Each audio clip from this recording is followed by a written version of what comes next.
ব্যাকগ্রাউন্ডটা একটুখানি ইগনোর করবে। ওই যে এরিয়াটা আছে ওইখানটা এতটা কেটে এটা ছাদ হয়ে যাবে। আমার মনে হয় শখের দাম লাখ টাকা। এটা হচ্ছে আমার পাড়া।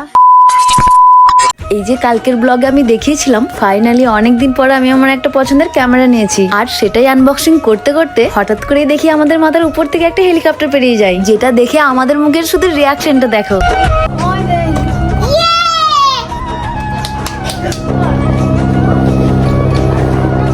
আসলে আমরা তো গ্রামের মানুষ, এমনি সাধারণত হেলিকপ্টার কাছ থেকে তো কোনোদিন দেখতে পাই না। ওই আকাশে যখন উড়ে যায় তখনই হাঁ করে দেখি। আর শুধু যে দূর থেকেই দেখি তা নয়, আমরা এত এত বেশি লাফালাফি করি সেটা শুধু আমরাই জানি, কারণ কাছ থেকে দেখার সৌভাগ্য আমাদের হয় না। যখন কোনো বড় মন্ত্রী বা সেলিব্রিটি আসে হেলিকপ্টারে করে, তখনই শুধু একটু কাছ থেকে দেখতে পাই।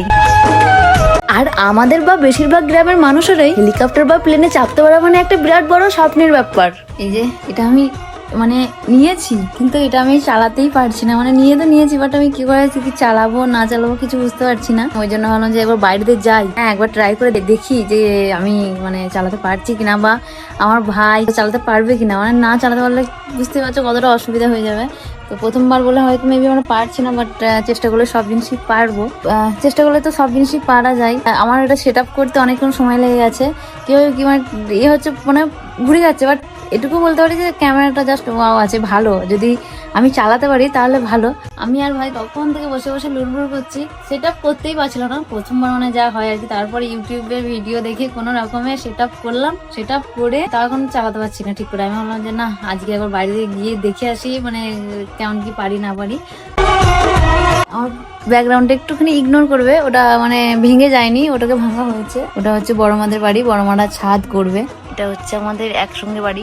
হ্যাঁ, এই বাড়িটার সঙ্গে অ্যাটাচ হচ্ছে এই মায়ের বাড়িটা, কিন্তু এখানটা এটা পুরোটা আছে টিনের। এই যে ওই যে এরিয়াটা আছে ওইখানটা এতটা কেটে এটা ছাদ হয়ে যাবে, আর এখানটা আমাদের টিন এখন থাকবে।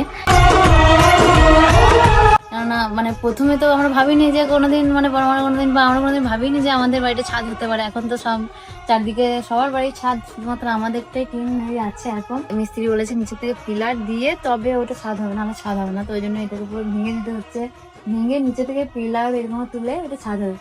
ওইটুকু এটা ছাদ হবে। আমাদের বাকি যেটা টিন আছে সেটা টিনই থাকবে। তারা তোমাদের এবার ছাদে গিয়ে পুরোটা দেখে দিচ্ছি, তাহলে তোরা বুঝতে পারবে। এমনি সাধারণত কোনোদিন আমাদের পুরোনো বাড়িটার হোম ট্যুর বা সেভাবে কোনোদিন ঘুরে দেখানো হয়নি। আর আমাদের নতুন বাড়ি বলতে আমার মাকে যে আমি রুমটা বানিয়ে দিলাম, সেই বাড়িটা তো আমি আগেই ঘুরিয়ে দেখিয়েছি। হ্যাঁ, ছাদে সেরকম আশাই হয়নি।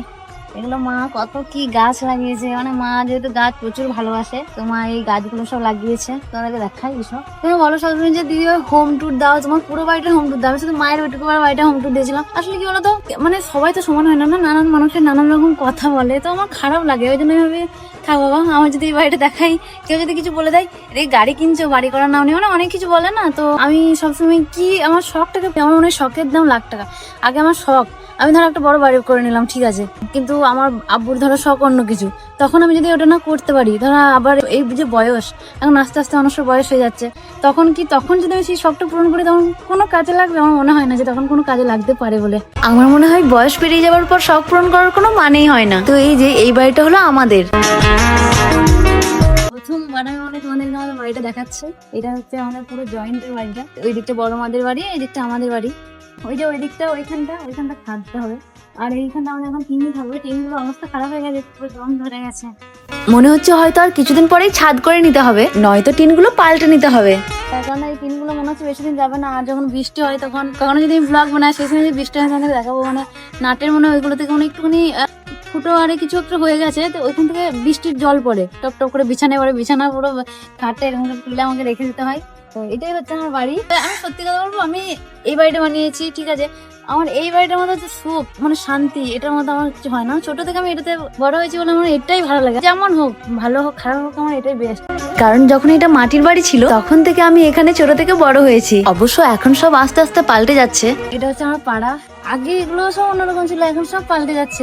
আর আমাদের ঘর যখন কোনো কুটুম আছে না, যখন বুঝতে পারে না আমাদের ঘরটা, যে তোমাদের বলে বলে যখন আমি বুঝতে পারি না, তখন এই যে টাওয়ার দুটো আছে, এই টাওয়ার দুটো বলি যে ওই টাওয়ার দুটো যেখানে আছে সেখানে চলে আসবে, সেখানে আমার বাড়ি। এটা বলে দিলে বুঝতে পেরে যায়।